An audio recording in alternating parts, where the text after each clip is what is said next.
স্বর্ণকার। আমি বিশ্বকবি রবীন্দ্রনাথ ঠাকুর সম্পর্কে কিছু বলতে চাই। গুরুদেব, তোমাকে প্রণাম। বিশ্বকবি রবীন্দ্রনাথ ঠাকুর বাঙালির গৌরব, তবে তিনি শুধু বাঙালির নন, সারা ভারতের গৌরব ছিলেন। রবীন্দ্রনাথ ঠাকুর 1268 সালে 25শে বৈশাখ কলকাতার জোড়াসাঁকোতে ঠাকুর পরিবারে জন্মগ্রহণ করেন। প্রতি বছর এই দিনটি আমরা রবীন্দ্র জয়ন্তী নামে পালন করি।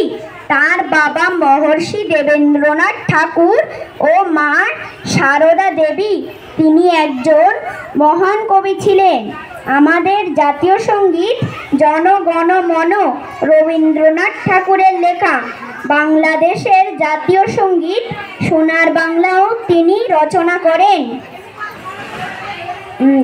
তার লেখা গীতাঞ্জলি কাব্যগ্রন্থের জন্য তিনি বিশ্বের শ্রেষ্ঠ সম্মান নোবেল পুরস্কার লাভ করেন।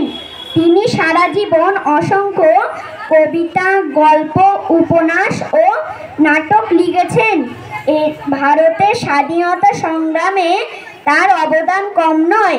তার তৈরি শান্তিনিকেতন দেশবাসীকে শিক্ষা দিতে অগ্রণী ভূমিকা নেয়।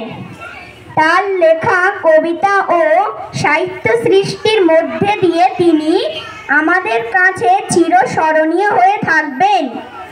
তিনি 1348 সালে 22শে শ্রাবণ পরলোক গমন করেন। নমস্কার। খুব সুন্দর।